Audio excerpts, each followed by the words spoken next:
Assalamualaikum warahmatullahi wabarakatuh. Bismillahi ma syaa Allah, la yasuqul khaira illallah. Bismillahi ma syaa Allah, la yasrifus su'a illallah. Bismillahi ma syaa Allah, ma kana min ni'matin faminallah. Bismillahi ma syaa Allah, la haula wa la quwwata illa billah. Walhamdulillah, wassalatu wassalamu ala rasulillah Sayyidina Muhammad ibni Abdillah wa ala alihi wa sahbihi wa mawalah. Wala haula wala quwwata illa billah. Amma ba'd. Hadratal kiram, habaibanal a'izza wa ulama'anal ajilla.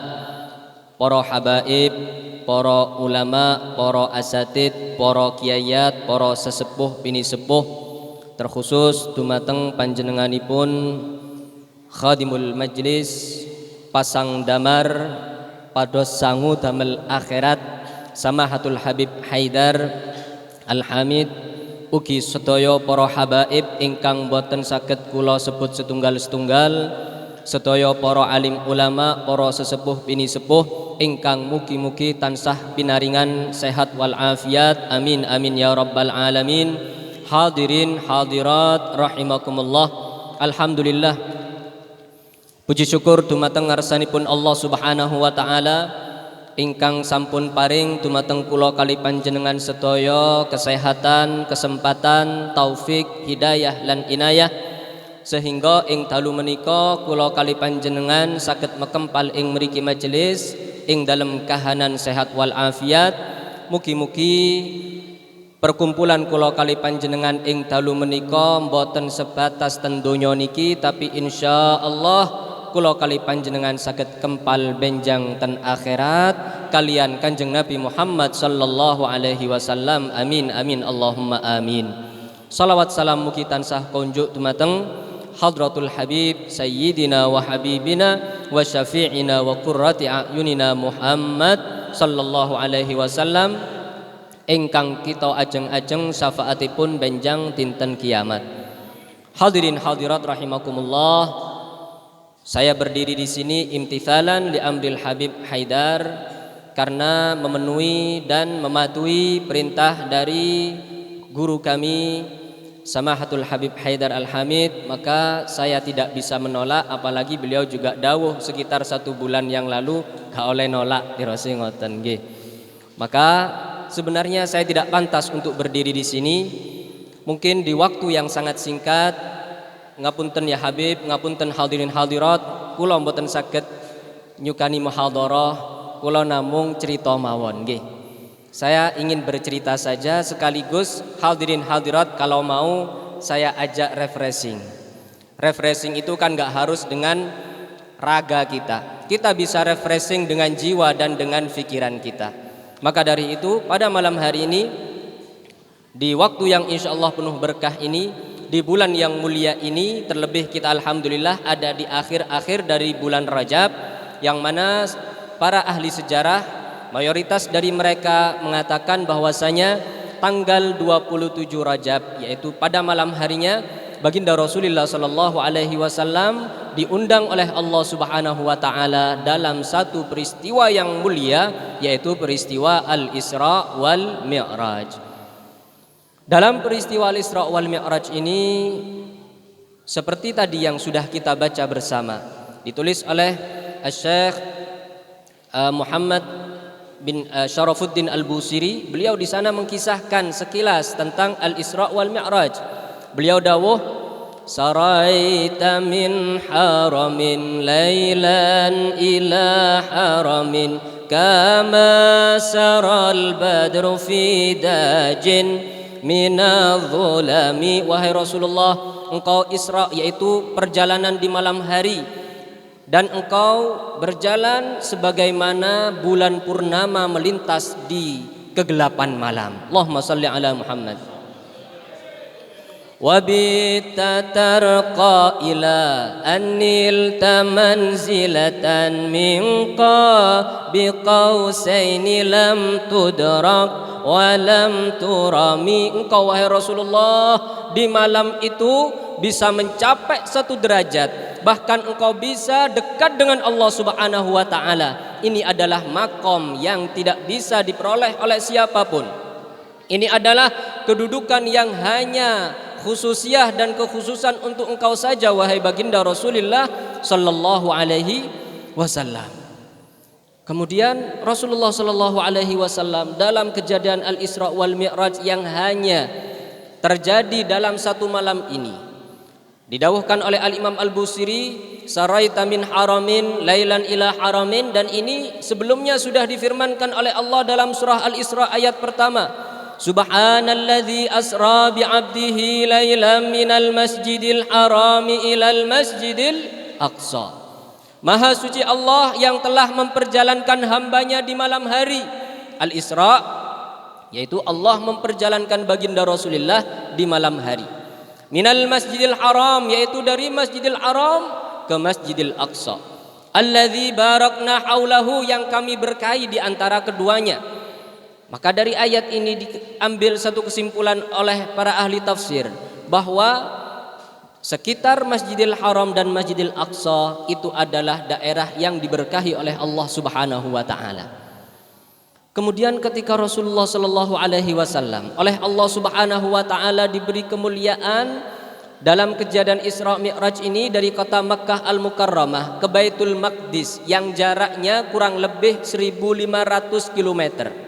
Kirang langkung pinten 1500 km. Ini adalah jarak yang cukup jauh. Di zaman baginda Rasulullah sallallahu alaihi wasallam, jarak semacam ini bisa ditempuh 2 bulan pulang pergi. Jadi sekali berangkat 1 bulan, baliknya 1 bulan, dan ini hanya ditempuh sebagian malam saja oleh baginda Rasulullah sallallahu alaihi wasallam. Maka dari itu di sini saya ingin mengajak panjenengan untuk rekreasi saja, sebagaimana rekreasinya dan refreshingnya baginda Rasulullah sallallahu alaihi wasallam. Memang dikatakan dalam kejadian Isra Mi'raj ini salah satu dari hikmah dan salah satu dari tujuannya tasliyatan li Rasulillah, refreshing dan penghibur untuk baginda Rasulullah sallallahu alaihi wasallam. Karena di tahun sebelumnya, tepatnya pada tanggal 11 bulan Ramadan tahun 10 kenabian, yang waktu itu usia baginda Rasulullah 50 tahun, beliau ditinggal wafat oleh istri tercinta beliau, yaitu As-Sayyidah Khadijatul Kubra. 2 bulan sebelumnya beliau ditinggal wafat oleh paman tercinta beliau, yaitu Abu Talib. Dan setelah itu di bulan Syawalnya Rasulullah sallallahu alaihi wasallam sudah ditinggal 2 insan yang paling beliau cintai, 2 insan yang sangat membantu dan membela di dalam dakwah baginda Rasulullah. Maka beliau ingin untuk hijrah ke Taif, ma'asyiral muslimin wal muslimat rahimakumullah. Di bulan Syawalnya, kalau bahasa Inggrisnya bulan Sabel, Kanjeng Nabi Muhammad sallallahu alaihi wasallam ini karena semakin gencar intimidasi dan serangan-serangan kufar Quraisy, baginda Rasulullah dengan Zaid ibnul Harithah mau hijrah ke kota Taif dengan harapan beliau di sana mendapat perlindungan, dengan harapan beliau di sana disambut dengan sambutan-sambutan yang luar biasa. Tapi ketika beliau nyampe di sana, ma'asyiral muslimin wal muslimat rahimakumullah, bukan seperti yang beliau harapkan. Bukan malah sambutan hangat yang didapatkan dan diperoleh oleh baginda Rasulullah, justru beliau mendapat sambutan lemparan batu hadirin. Beliau dilempar batu oleh budak-budak, beliau dilempar batu oleh anak-anak kecil yang diperintah oleh penduduk Taif, yang ini adalah puncak dari penghinaan. Kalau sampai budak-budak dan anak-anak kecil disuruh megang batu satu persatu, kemudian suruh melemparkan kepada baginda Rasulullah, ini adalah puncak penghinaan. Bahkan sampai wajah mulia Rasulullah terkena batu, sampai beliau bercucuran darah dan kedua tangan beliau ditengadahkan biar darah ini tidak bercucur di tanah hadirin. Karena Rasulullah khawatir Kalau sampai darah ini bercucur di tanah, Allah langsung menurunkan azab sebagaimana Allah dulu menurunkan azab kepada para umat yang mendustakan nabi-nabi mereka. Rasulullah khawatir dan tidak mau itu terjadi, sampai datang malaikat yang menjaga gunung. Disebut oleh ahli sejarah diantaranya dalam Sirah Alabiyah, di sana disebutkan dua gunung ini adalah dua gunung besar yang menghimpit kota Makkah Al-Mukarramah, yaitu gunung Abu Qubais, Jabal Abi Qubais sama Jabal Qayquan. Ini adalah dua gunung yang menghimpit kota Mekah. Maka malaikat yang menjaga gunung ini memberikan tawaran kepada baginda Rasulullah, wahai Rasulullah, kalau berkenan dua akhsabain atau dua gunung yang menghimpit kota Mekah ini akan saya timpakan kepada kaummu. Maka Rasulullah Shallallahu Alaihi Wasallam tidak berkenan, hadirin. Beliau malah mendoakan dengan doa hidayah, Allahumma hdi qaumi fa innahum la ya'lamun. Ya Allah, berilah hidayah untuk kaumku, sesungguhnya mereka enggak tahu ya Allah. Jadi yang ingin ditimpa di sini bukan penduduk Taif, tapi yang akan ditimpakan oleh malaikat adalah penduduk Mekah, karena penduduk Mekah waktu itu penyebab utama Rasulullah hijrah ke Taif dan beliau dilempari batu oleh penduduk Taif. Maka di tahun berikutnya, tepatnya di bulan Rajab ini, lebih tepat lagi sebagaimana yang dikatakan oleh ahli sejarah, malam 27 Rajab, Allah ingin menghibur beliau. Allah ingin memberikan pelipur lara baginda Rasulullah Sallallahu Alaihi Wasallam dalam kejadian Isra Mi'raj ini. Maka ini adalah hiburan bagi Rasulullah. Ini adalah refreshing dan rekreasi bagi baginda Rasulullah Sallallahu Alaihi Wasallam. Dalam surah Al-Isra ayat pertama tadi sudah dijelaskan, linuriyahu min ayatina, agar kami Allah menampakkan dan memperlihatkan kepada Muhammad tanda-tanda kebesaran kami. Allahumma salli ala Sayyidina Muhammad.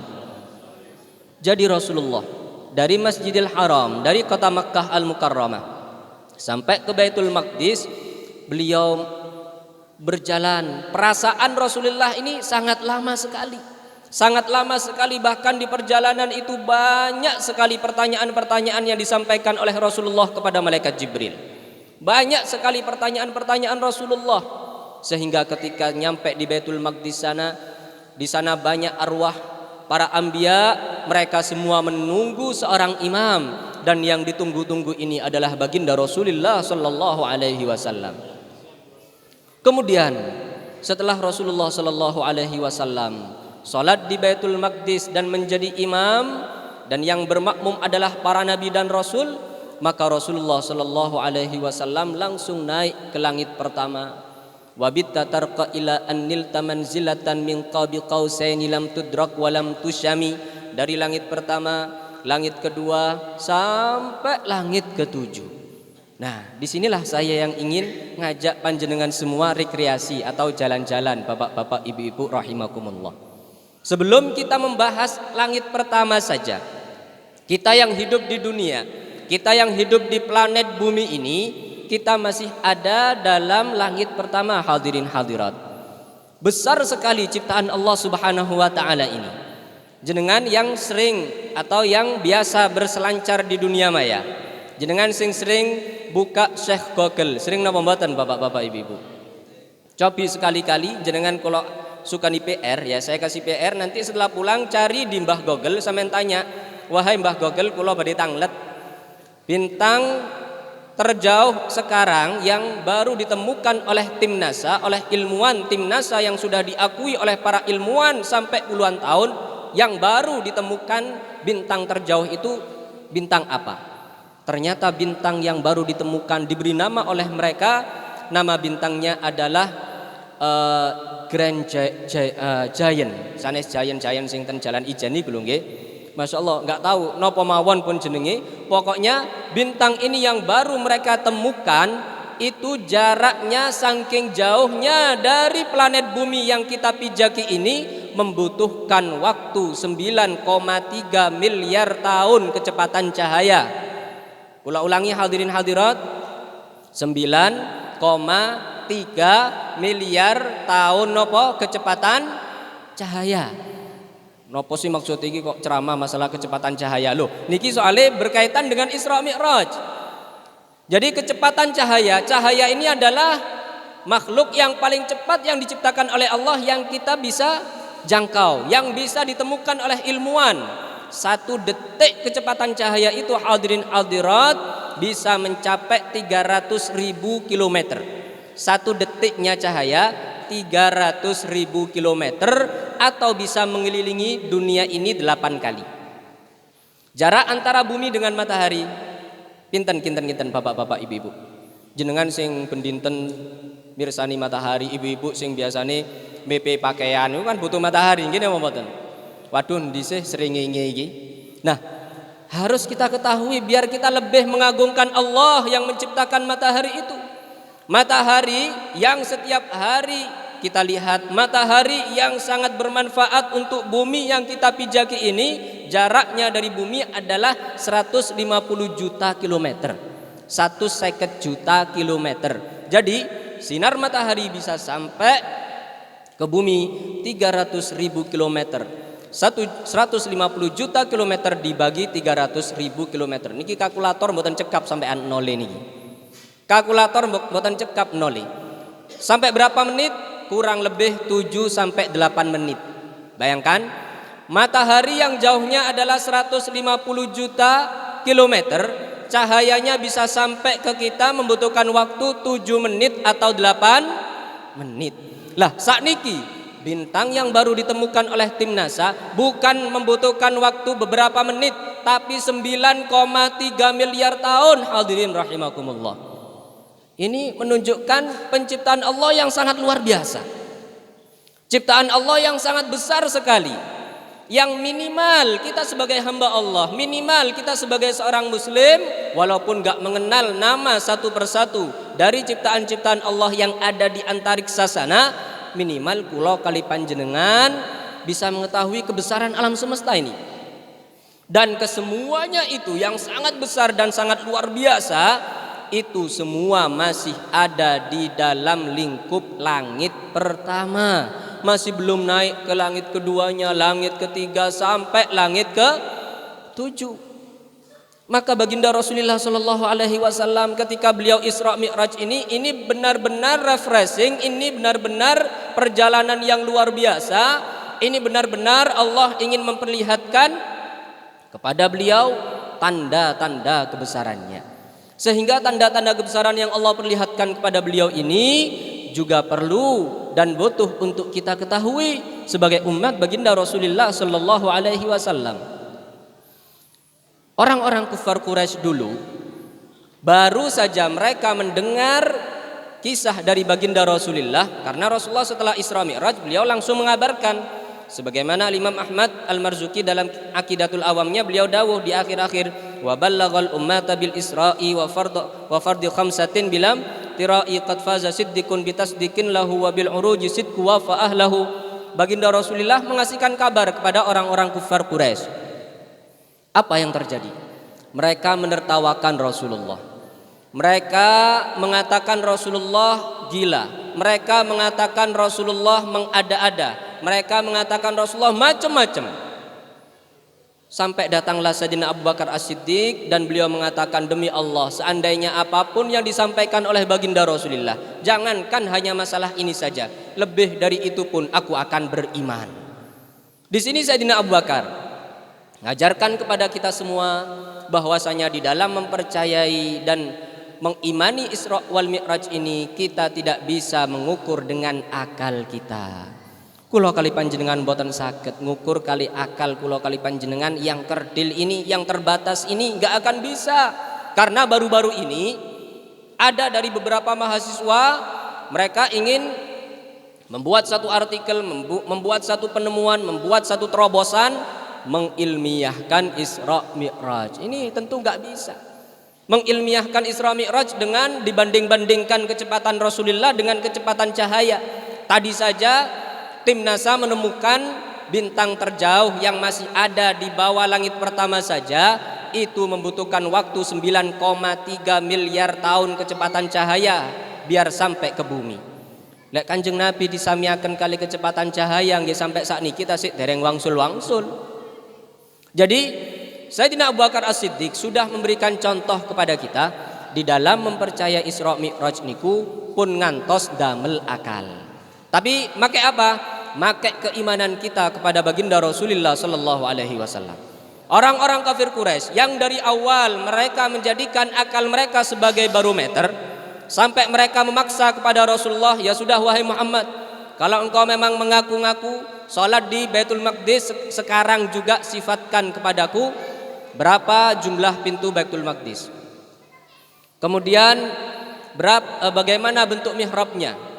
Kan Kanjeng Nabi ketika beliau jadi imam di Baitul Maqdis kan boten kepikiran ngitung jumlah pintu, ngene mau boten. Kados kula ten Masjid Baitul Mustafa niki golek penggawean ta kula ngitung-ngitung masjid tiang-tiangnya berapa, kan boten.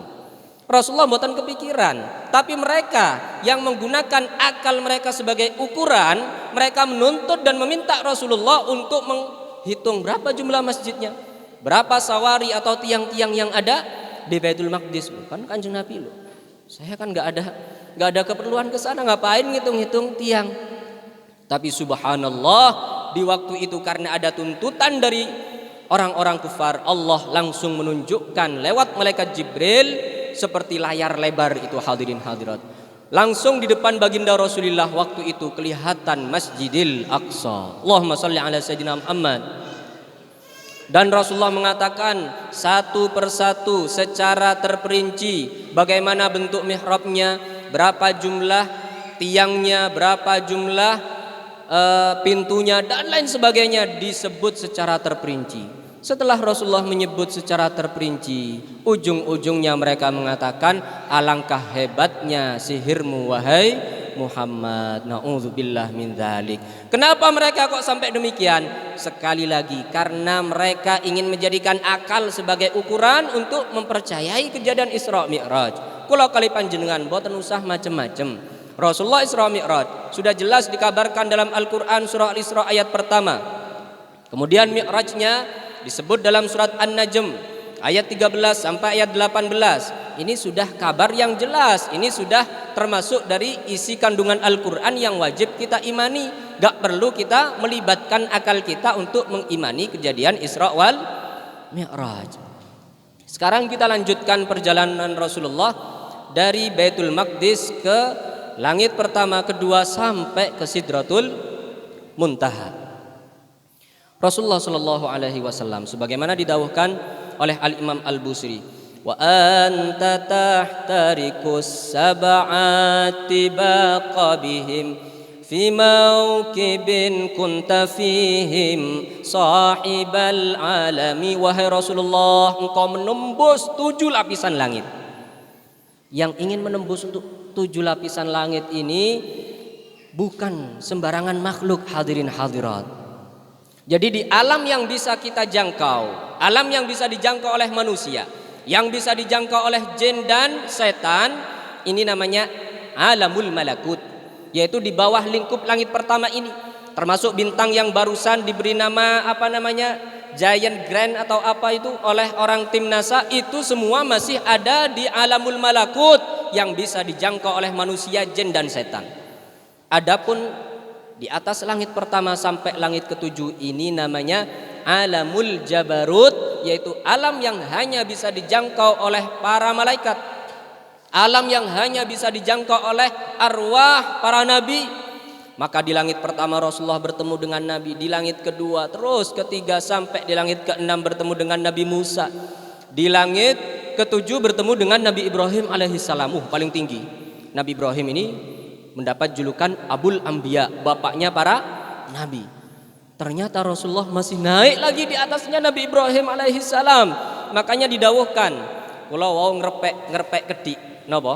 Burdah. Didawuhkan oleh Al-Imam Al-Busiri, khafatta kulla maqamin bil idafati id nudita birraf'i mithlal mufradal alami.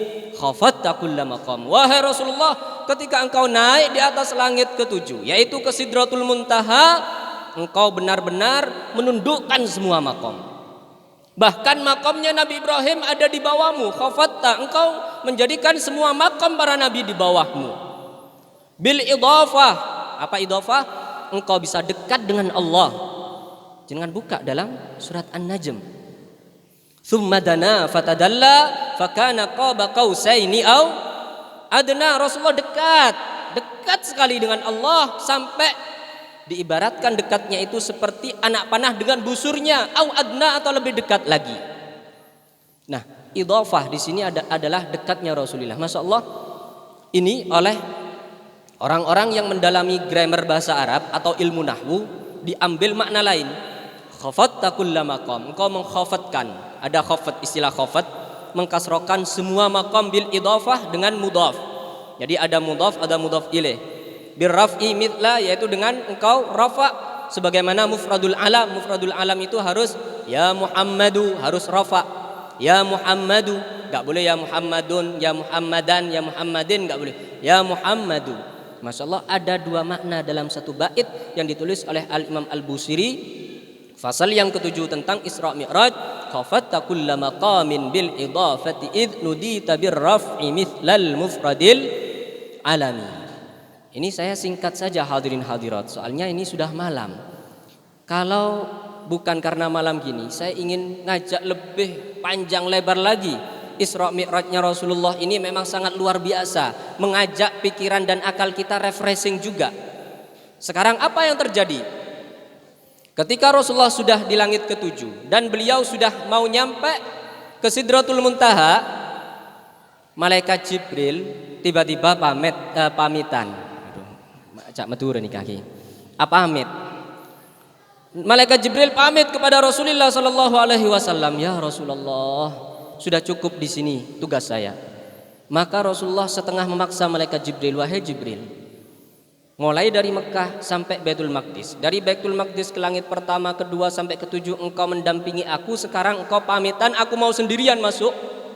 Wahai Rasulullah, "Lau walladzi ba'atsaka bil haq, demi Allah, law iqtarabtu minha unmulatan lahtarak." Kalau seandainya aku masukkan ujung dari jari saya, aku masukkan ujung dari sayap saya, pasti sekujur badan saya akan terbakar wahai Rasulullah. Itu bukan tempat saya. Maka Sidratul Muntaha ini adalah alam ketiga yang bisa dijangkau oleh baginda Rasulullah atas izin Allah Subhanahu wa taala. Semua malaikat gak bisa menjangkaunya, tak terkecuali malaikat Jibril. Beliau pamitan kepada Rasulullah, "Seandainya aku memasukkan ujung dari jariku, sekujur tubuhku akan terbakar wahai Rasulullah." Karena ini adalah alam khusus untuk Allah dan untuk hamba yang paling dikhususkan oleh Allah Subhanahu wa taala, tiada lain adalah beliau junjungan kita dan baginda kita Rasulullah sallallahu alaihi wasallam. Allahumma shalli ala sayyidina Muhammad. Rasulullah sangat takut sekali. Gimana ini? Saya mau masuk ke satu alam, kemudian saya tidak didampingi oleh Jibril. Maka pertama kali Rasulullah melangkahkan kaki beliau ke Sidratul Muntaha, beliau bersalam kepada Allah. Napa niku salami Kanjeng Nabi dumateng Gusti Allah Subhanahu wa taala? At-tahiyyatul mubarakatus salawatut thayyibatu lillah. Satu salam sejahtera, keberkahan dan kebaikan semuanya hanya milik Allah Subhanahu wa taala. Maka masuklah Rasulullah dan dijawab oleh Allah Subhanahu wa taala, "Assalamu alayka ayyuhan nabiyyu wa rahmatullahi wa barakatuh." Salam sejahtera untukmu ayuhan nabi, wahai nabi, wa rahmatullah dan rahmat Allah, wa barakatuhu dan keberkahan-keberkahannya. Kanjeng Nabi wekdal niku hadirin hadirat rahimakumullah boten purun supe dumateng kula kali panjenengan. Beliau merelakan untuk mendoakan kita di tempat yang sangat mulia itu, di tempat yang hanya dikhususkan untuk beliau. Beliau mendoakan assalamu alaina wa ala ibadillahis salihin. Salam sejahtera untuk kami dan kepada semua hamba-hamba Allah yang soleh. Mugi-mugi kula kali panjenengan termasuk hamba-hamba yang soleh, yang mendapatkan salam dan doa khusus dari baginda Rasulullah di tempat termulia ini, yaitu Sidratul Muntaha. Jenengan buka dalam surat An-Najm ayat 13 sampai 18. Di sana firman Allah Subhanahu wa taala, idh yaghsha sidrata ma yaghsha ma zaghal basaru wa ma tagha. Di Sidratul Muntaha ini diliputi dengan banyak hal-hal yang mulia, hal-hal yang sangat luar biasa. Akan tetapi baginda Rasulullah sallallahu alaihi wasallam tidak bergeming sedikit pun. Beliau tidak menoleh ke kanan ke kiri. Beliau khusyuk dan tadarru', beliau hanya menghadap kepada Allah Subhanahu wa taala. Maka dipujilah oleh Allah, ma zaghal basaru wa ma tagha, sampai sebegitunya Muhammad dari bertata keramanya, dari berakhlaknya di hadapan Allah, bahkan di tempat yang sangat mulia, rasa penasaranan dia kalah dengan kekhusyuannya. Rasulullah enggak noleh-noleh. Lek kula kali panjenengan jalan di satu tempat atau masuk tempat yang baru jenengan masuk, pasti noleh kanan kiri. Nggih napa mboten? Jalan-jalan di perbukitan pasti nyanyi kiri kanan kulihat saja. Kenapa noleh-noleh soalnya? Ya, niku kula kali panjenengan. Baginda Rasulullah dalam Isra Mi'raj beliau tidak bergeming, beliau tidak menoleh ke kanan ke kiri, beliau khusyuk dan tadarru' kepada Allah Subhanahu wa taala.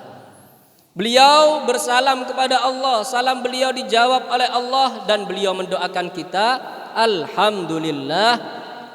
Bacaan itu diabadikan dalam sholat kita, dalam tasyahud akhir kita. Itu adalah bentuk dari salam Rasulullah kepada Allah, jawaban salam Allah kepada Rasulullah, dan salam Rasulullah kepada kita semua sebagai umat-umatnya yang soleh. Ketika kita tasyahud akhir hendaknya kita rasakan. Makanya dalam kitab-kitab fikih, di antaranya kitab fikih yang untuk mubtadi atau untuk pemula saja, dalam Safinatun Najah, dari pentingnya bacaan tasyahud akhir ini jangan sampai satu huruf pun ketinggalan. Jangan sampai tasdidnya ketinggalan. Sinten mawon ingkang tasdidi mboten diwaos ten tasyahud akhir, ngapunten salate mboten sah. Nggih napa mboten Habib? Enggak sah. Jenengan buka di kitab Safinah, yaitu kitab yang untuk pemula. Kalau tasyahud akhir tasdidnya hilang satu, maka salatnya tidak sah. Misalnya yang seharusnya at-tahiyyatul dibaca at-tahiyyatul mubarakatuh salawatut. Nah, itu semua harus dihitung dan dihitung semuanya oleh Syekh Salim bin Sumar Al-Hadrami dalam kitab Safinatun Najahnya. Bisa jenengan buka. Maka di sini bisa kita simpulkan bahwasanya kita memiliki seorang nabi yang mulia. Kita memiliki seorang nabi yang mendapatkan kekhususan dari Allah Subhanahu wa taala. Dan apa yang terjadi di sana? Sebagaimana dalam surat An-Najm, walaqad ra'ahu nazlatan ukhra. Di ayat sebelumnya, ma kadzabal fuadu ma ra'a. Hati Rasulullah tidak bohong atau tidak dusta dari apa yang dilihat. Karena beliau melihat Allah Subhanahu wa taala dengan mata kepala beliau. Yang mana ini maqam tidak dimiliki oleh nabi siapapun. Nabi Musa alaihi salam ketika oleh Allah diberi maqam bisa berbincang dan berdialog dengan Allah, wa kallamallahu Musa taklima. Nabi Musa nedhi dumateng Gusti Allah Subhanahu wa taala supados saged mirsani Gusti Allah, biar bisa melihat Allah. Rabbi arini anzur ilaik, ya Allah, aku Musa ingin melihat kamu ya Allah, perlihatkan dirimu kepadaku ya Allah. Napa jawabane Gusti Allah? Qala lan tarani, selama-lamanya wahai Musa engkau tidak akan bisa melihatku. Walakin inzur ilal jabali fa in istaqarra makanahu fasawfa tarani. Tapi lihatlah gunung itu. Kalau gunung itu akan tetap gak hancur, maka engkau akan melihat aku. Tapi kalau gunung itu hancur, engkau tidak akan melihat aku. Ternyata ketika Allah ingin menampakkan kepada Nabi Musa, gunung pun langsung hancur. Apa? Fasa'iqa Musa, apa? Fakharra alaih. Maka Nabi Musa alaihi fakharra Musa sa'iqa, Nabi Musa langsung pingsan, semaput Nabi Musa. Gak mampu dan gak bisa melihat Allah secara langsung. Tapi saat ini baginda Rasulullah sallallahu alaihi wasallam dalam kejadian Isra Mi'raj, beliau langsung melihat Allah. Dalam Aqidatul Awam oleh Al-Imam Ahmad Al-Marzuki di sana didawuhkan, wa qabla hijratin nabiyil isra min makkatin lailan likudsin yudra wa ba'da isra'in urujun lis-sama hatta ra'an nabiyyu rabbang kallama. Sehingga baginda Rasulullah sallallahu alaihi wasallam benar-benar melihat Allah dan berdialog dengan Allah Subhanahu wa taala. Allahumma shalli ala sayyidina Muhammad. Boten macam-macam hadirin hadirat. Dalam satu waktu dan dalam satu tempat Rasulullah bisa langsung melihat Allah dan berdialog dengan Allah. Di antara isi dialog itu adalah titah dan perintah Allah untuk melakukan sholat 50 waktu. Sholat berapa waktu? 50 waktu. Sakit membuatan kinten-kinten jenengan sholat 50 waktu. 5 waktu aja terkadang terbengkalai. Terkadang malah ada yang nggak ngelakukan, kan ngoten. Bagaimana kalau 50 waktu ini? Bila sealakoah, bila semangkat gadang, kan gitu ya. Kapan yang akan kerjakan gitu kalau kita? Nah, Rasulullah mendapatkan perintah dari Allah salat 50 waktu. Beliau mboten nawar-nawar. Karena bukan sifat baginda Rasulullah menawar-nawar. Mboten nawar-nawar Kanjeng Nabi. Enggih Gusti Allah, akan saya lakukan. Langsung turunlah Rasulullah. Ketika nyampe langit ke-7 bertemu Nabi Ibrahim. Ketika nyampe langit ke-6 bertemu Nabi Musa. Lah Nabi Musa kan gak ada cerita. Nabi Musa niki nabi yang biasa berdialog dengan Allah, sehingga cukup lama sudah gak berdialog dengan Allah. Sekarang kesempatan emas, ada nabi yang barusan berdialog dengan Allah. Ada nabi yang barusan melihat Allah, yaitu Nabi Muhammad. Gak apa-apa wis, walaupun saya gak bisa berdialog langsung dengan Allah, gak bisa melihat langsung Allah, saya bisa berdialog dan bisa melihat orang yang barusan berdialog dan melihat Allah, yaitu Rasulullah sallallahu alaihi wasallam. Assalamualaikum ya Rasulullah. Wahai Rasulullah, monggo pinarak. Kirang langkung ingin ngoten nggih. Wahai Rasulullah, ada apa? Saya kepingin tahu. Ada apa? Terus Nabi Musa niki tanglet. Saya diperintah oleh Allah melakukan salat 50 waktu sehari semalam. Nabi Musa langsung mengatakan, wahai Rasulullah, ngapunten, umat saya yaitu Bani Israel yang dari segi fisik mereka lebih kuat dari umatmu, mereka tidak mampu dalam satu kali saja kok 50 kali. Wahai Rasulullah, jenengan kembali. Enggak, saya enggak mau kembali. Wahai Rasulullah, kalau benar-benar jenengan sayang kepada umatmu, jenengan balik kepada Allah. Nabi Musa niki bawa kita hadirin. Kula kali panjenengan dibawa oleh Nabi Musa biar Rasulullah balik. Dan perhatikan, Nabi kita yang sifatnya tidak pernah menawar satu perintah dari Allah, karena demi besarnya cinta beliau kepada kita, beliau rela balik lagi kepada Allah Subhanahu wa taala. Beliau kembali kepada Allah untuk minta keringanan, bukan untuk beliau tapi untuk kita sebagai umatnya. Maka baliklah Rasulullah, dan ketika sampai kepada Allah beliau minta keringanan, sampai diberi keringanan 40. Balik lagi kepada Nabi Musa. Nabi Musa terus kepingin gitu, biar saya berdialog dengan Allah walaupun lewat perantara, nggak apa-apa sudah. Balik Rasulullah, kasihan umat sampean. Rasulullah kepikiran kita terus sampai 30, sampai 20, sampai 10, dari 10 sampai 5. Setelah 5 Nabi Musa tasik sanjang, wahai Rasulullah, jenengan balik mawon setunggal mawon. Wahai Nabi Musa, sudah saya sangat malu kepada Allah Subhanahu wa taala. 5 ini sudah alhamdulillah, dan oleh Allah setiap satu waktu sholat dicatat seperti 10 waktu sholat. Orang yang melakukan 5 waktu sholat sama dia melakukan 50 waktu sholat. Saya sudah malu, saya akan balik lagi. Maka kembalilah Rasulullah sallallahu alaihi wasallam, dan itu hanya sekejap saja. Walaupun perasaannya waktu itu Rasulullah sangat lama sekali perjalanannya, tapi ketika balik ke Mekah, Masya Allah suasananya masih malam. Dan di pagi harinya beliau menyampaikan Isra Mi'raj ini kepada umatnya. Maka Sayyidina Abu Bakar sekali lagi beliau mengajarkan kita, dan beliau memberikan satu metode yang sangat luar biasa untuk mempercayai kejadian Isra Mi'raj ini, yaitu dengan keimanan, bukan dengan akal dan pikiran. Sehingga siapapun orangnya dan kapanpun zamannya, kalau sudah mempercayai kejadian Isra Mi'raj ini dengan keimanan, maka dia sudah tidak perlu mengilmiahkan Isra Mi'raj seperti tadi. Maka akan berharga bagi dia apapun yang berkaitan dengan Isra Mi'raj, terutama adalah oleh-oleh yang sangat berharga untuk kita, oleh-oleh yang sangat luar biasa untuk kita. Berkat kan wonten tiyang undangan wonten berkat nggih napa mboten. Kanjeng Nabi niki beto barokah, beto oleh-oleh dumateng kula kali panjenengan berupa ibadah, yaitu tuannya segala ibadah, yaitu salat 50 waktu. Maka orang yang mengimani kejadian Isra